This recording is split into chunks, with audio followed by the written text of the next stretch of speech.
What is up, you guys? Welcome back to another one. If you were new to the channel, I am Gold Pony. I do car, truck, SUV reviews on YouTube, and today we are in the new 2021 Subaru Forester, courtesy of Apple Subaru in York, PA. For more information on their inventory, please feel free to check out the link in the description box below. And so, as I am sitting at this red light, wanted to check this Subaru Forester out today because several changes actually for the 2021 model year. Of course, excellent resale value, really with any Subaru in general for that matter. Great reliability. You can check out a Consumer Reports magazine to see that. Specifically, the Forester has amazing reliability. And of course, with Subarus, you have the very best all-wheel drive system in existence, and that has been proven. So, having said all of that, what do you guys say? Let's just go ahead and jump right into it. And as always, let's start with pricing. So as you can imagine, there are actually several different trim levels for the 2021 Forester. First one being the base setup, starting at $24,795.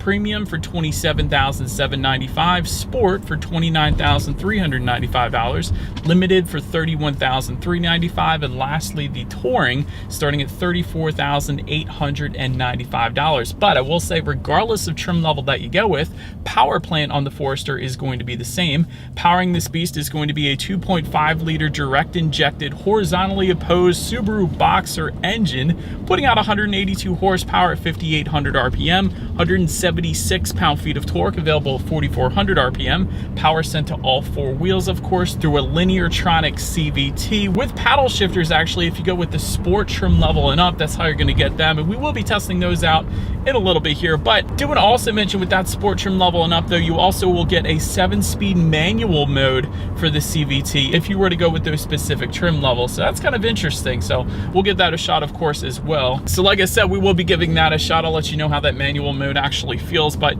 0 to 60 time comes in at approximately 8.5 seconds, with MPG numbers coming in at 26 in the city, 33 on the highway, taking regular unleaded fuel. But so before we test out anything in the Forester, I did want to mention there are actually some driving modes that do come standard on this one as well. They will include Sport and Intelligent. Those two buttons are going to be located on the right side of the steering wheel mounted controls there. Essentially what they will do is adjust things like the shift points and the throttle response as well. So let's go ahead and push Sport, and it did immediately downshift for me, so it is going to hold the RPMs at a much higher level, giving you more power on demand. So that's going to be useful for merging onto the highway, things like that. And then you can just hit the I, Intelligent mode, and that'll put it back to its normal driving mode essentially. But having now said all of that, like I was mentioning, there is a 7-speed manual mode here. So what we are going to do is push the shifter all the way to the back and to the left.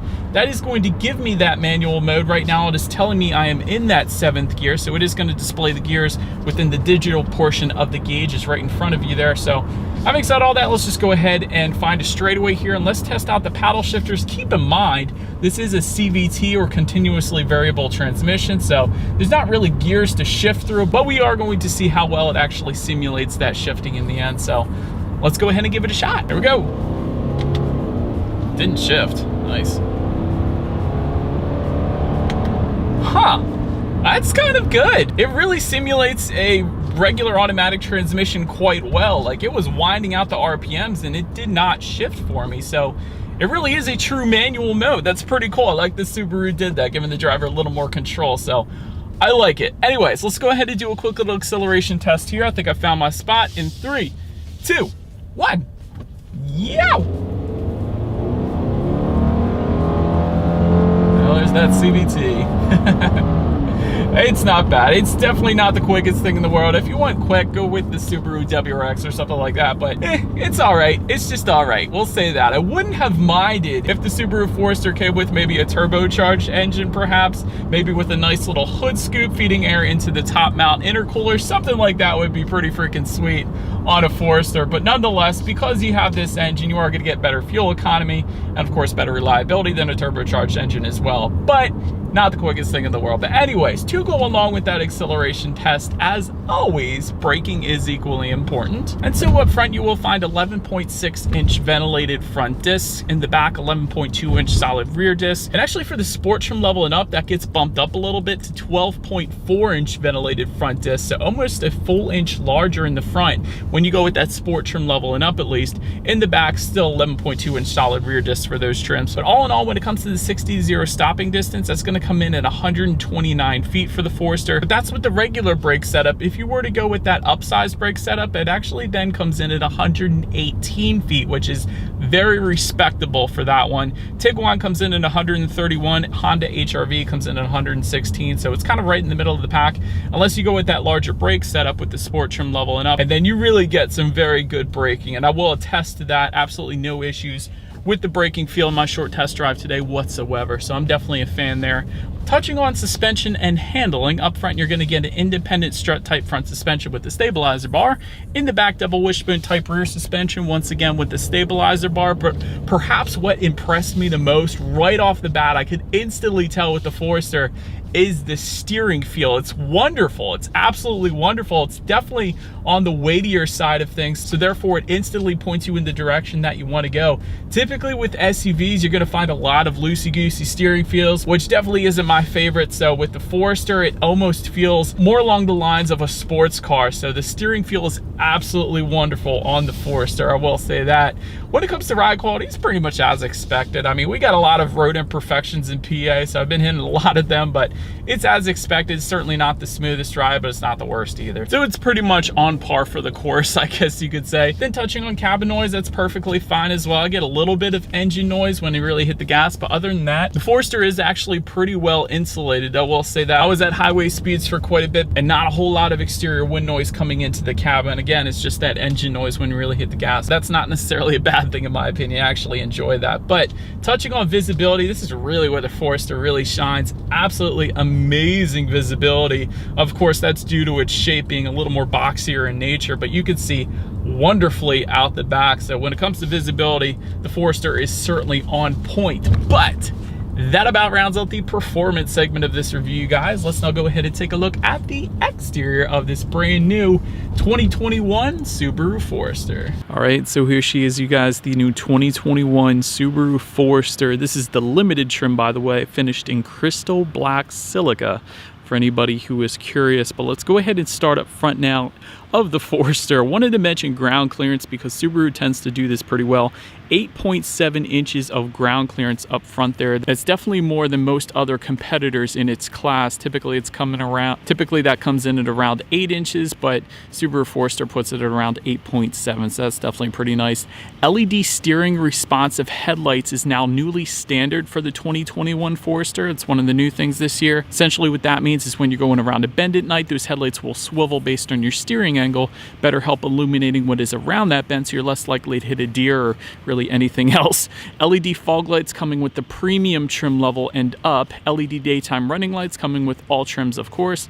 Red trim detail can be found on the sport trim level only, and that's going to be found near the front lip, the side skirts, and the rear bumper. A little sportier appearance, I guess you could say. Also with that sport trim level, you're going to get gloss black front grille surrounds as opposed to the chrome that you are currently looking at right now on the limited, and of course that's going to come with the touring as well, that chrome grille surrounds and the extra detail around the fog lights down below there. But anyways, that pretty much wraps up the front timeless look to the Forester here. Let's go ahead and make our way now to this side of the Forester. And so let me go ahead and start up top. Raised roof rails coming standard with the premium trim level and up. Also, rear privacy glass for the premium trim level and up, meaning that base trim level does not actually get the rear privacy glass. It's something that people typically ask on my reviews of the Forester in previous years, so I wanted to mention that. Taking a look at the side mirrors, power adjustable black side mirrors coming with the base trim. Body colored side mirrors coming with the premium, sport, and limited. You will find a satin chrome finish to those side mirrors then if you were to go with the touring. So that's going to differ amongst the trim levels there. And you're also actually going to get integrated turret signals if you go with the sport trim level and up as well. Then take a look down at the bottom. When it comes to the side skirts, they are going to differ amongst the trim levels as well. You're going to find some red trim if you were to go with the sport. There's going to be some satin chrome trim with the touring. Otherwise, you're going to find that matte black trim at the bottom, which is currently what you're looking at right now, of course.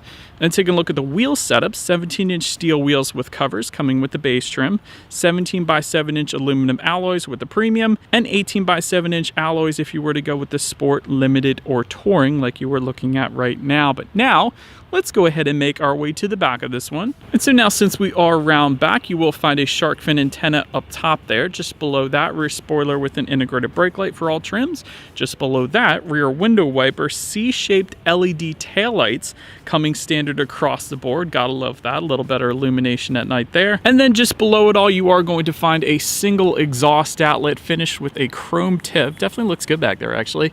So I do believe you guys know what we have to do next. As always, here is that exhaust clip.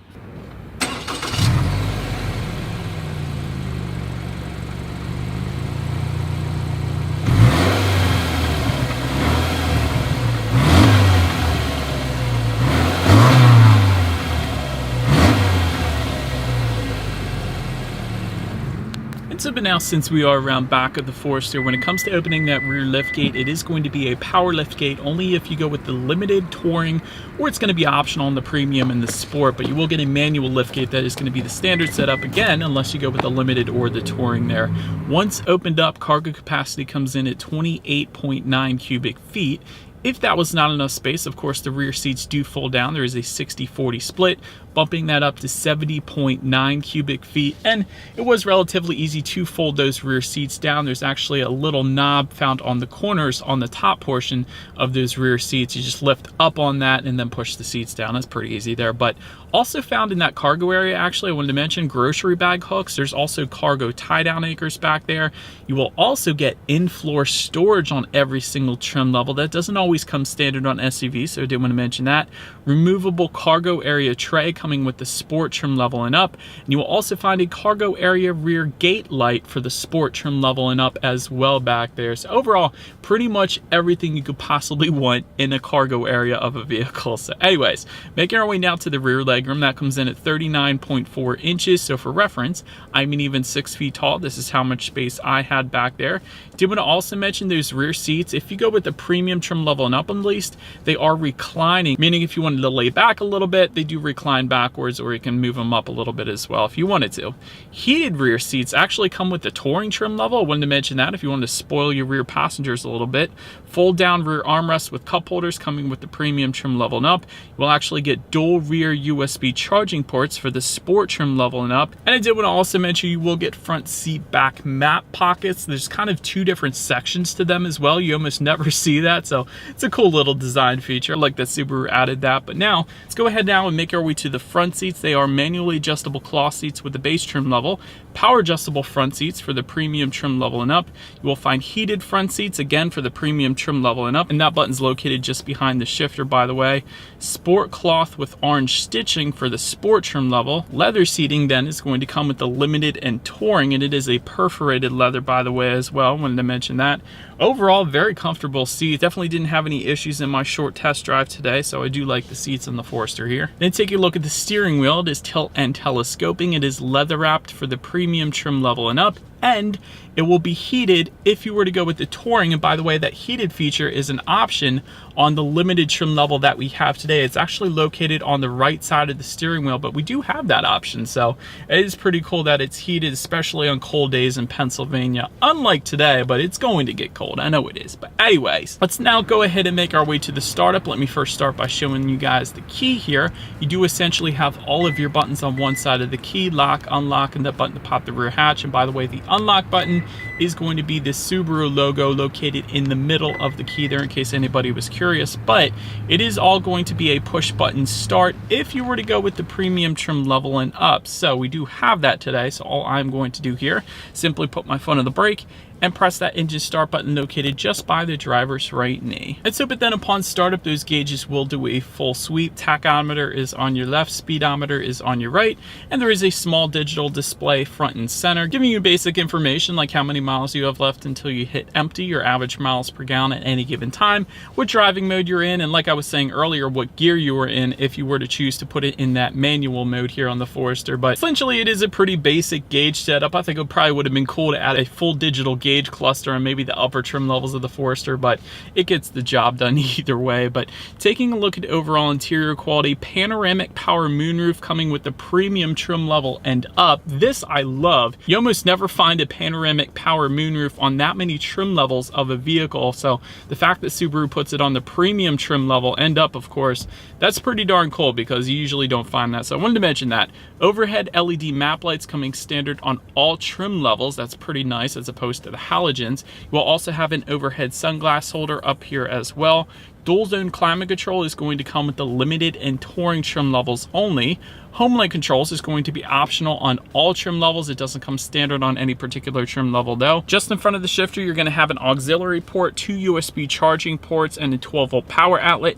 There's a little bit of storage just behind that as well. Behind the shifter, you're going to have an electromechanical parking brake, and in the middle of it all is going to be that X mode dial. And so essentially what X mode is on the Forester, it uses enhanced control of the VDC system along with increasing all-wheel drive system engagement to give you better traction in bad weather. For example, when it snows here in Pennsylvania, that is definitely a mode you're going to want to utilize. But there's specific modes within X mode actually. There's the normal mode, which is what you leave it in for regular driving. That's when you just press down on the dial there. But if you turn it to the left, you're going to have snow and dirt. If you turn it to the right, you're going to have deep snow and mud. So did want to mention that X mode is going to be there for you on the Forester as well, and it's going to be a very useful feature when it starts to snow. And of course, you got the best all-wheel drive system anyways in the Forester. So essentially everything is going to be perfectly fine when you hit those conditions. But just behind that dial, you're going to have 2 cup holders. Just behind that, a little bit of storage. And within the center armrest, of course, even more storage along with the 12-volt power outlet in there as well. Overall, when it comes to interior quality of the Forester, it's pretty much as expected. I actually kind of like it. There's some rubberized finishes on the doors as well as just above the passenger side glove box. That's pretty cool. A little bit of plastic finish above the glove box as well, but I will say I do like the design of that. And again, overall, it's pretty much finished as you would expect the Forester to be finished, so no issues there for me. But now let's make our way to the tech display. There's actually 2 tech screens I wanted to mention, and let me start with the top one. To control what is on that upper tech screen, there's actually an info button on the left side of the steering wheel. And it's one of those things where you're probably not going to know how to control what is on that screen unless somebody tells you. So it is labeled info. And so when you press that, you can view things like your outside temperature, what day of the week it is, the date as well. Also, your safety information is going to be up there. There's some off-road status, oil temperature, weather information. There's a compass up there, radio information. The list goes on, but really a good bit of information can be found on the upper tech screen of the Forester. But just below that is really where everything else is found. And that's going to be a 6.5-inch color touchscreen display for the base, premium, and sport. Otherwise, if you go with the limited or touring, that's bumped up to an 8-inch color touchscreen display, which is currently what you guys are looking at right now. Bluetooth and audio streaming comes standard either way. Android Auto, Apple CarPlay for every single trim level, by the way. Even the base Forester, you still get Android Auto with Apple CarPlay, and that means if you have a smartphone, simply hook it up to the Forester, and therefore you have free navigation displayed up on that tech screen, as well as the ability to like and dislike your Pandora songs. There's a couple other compatible apps as well. Factory navigation system is going to come with the touring trim level only. Really, you only need that if you perhaps go under a lot of tunnels or if you live in the mountains or something like that. Of course, you can check out your radio information up on that screen as well. And by the way, when it comes to the sound systems of the Forester, it will differ substantially amongst the trim levels. 4 speakers coming with the base, 6 speakers coming with the premium, sport, and limited, and you will find a 9-speaker Harman Kardon sound system. If you were to go with the touring, that sound system is optional on the limited that we have today, and we do have that, by the way. That's why I mentioned it. So, by the way, that sound system comes with 576 watts. So what do you guys say? Let's go ahead and turn on the radio, see what we got playing today, and let's test out the clarity of this one.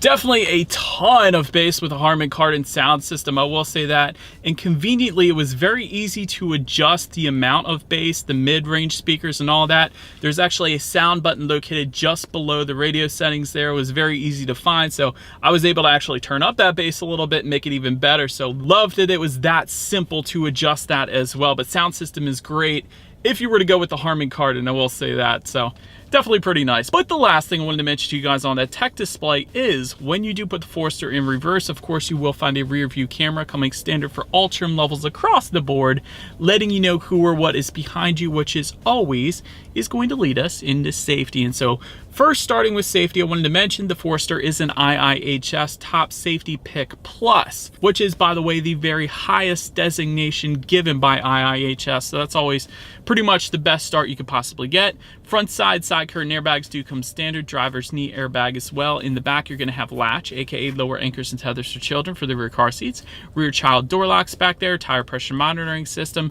Also, those Subaru Eyesight coming standard on every single trim level of the Forester. This is going to include a pre-collision braking system, pre-collision throttle management, lane departure and sway warning, and adaptive cruise control with lane centering as well. And by the way, that adaptive cruise control system, you can adjust that using the steering wheel mounted controls found on the right side of the steering wheel there. But the list actually continues from that. Sport trim level and up is going to add to that automatic high beams as well as a blind spot monitoring system with rear cross traffic alert. And that's going to be the little Subaru logo in the side mirrors, letting you know if somebody is in your blind spot, of course. Touring trim level and up then is also going to add reverse automatic braking, which is going to be optional on the Limited, by the way. So I did want to mention that as well. But ultimately, when it comes to my final thoughts here of the 2021 Forester, excellent when it comes to safety, and Subaru always takes a lot of pride in their safety ratings and really overall safety in all of their vehicles. I've seen interviews with those Subaru executives really taking pride in that, so that is pretty cool.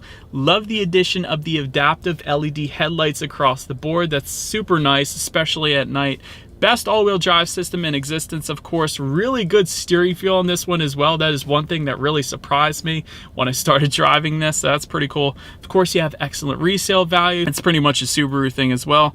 As far as room for improvement goes on this one, like I was mentioning to you guys earlier, it is somewhat slow. Wouldn't have minded a turbocharged engine. It would be super cool if they actually dropped the WRX engine in here and then put a top mount intercooler with a hood scoop. That would be pretty darn sweet. And of course, CVT transmissions aren't always my favorite, but having said that, I do like that they put the 7-speed manual mode on there, but how often do people really use those paddle shifters?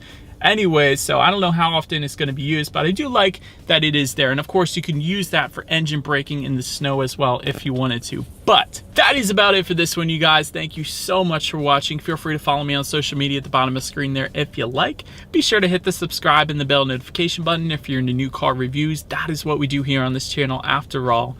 Do appreciate you guys watching more than you know, and I will see you guys all in the next video. Stay gold.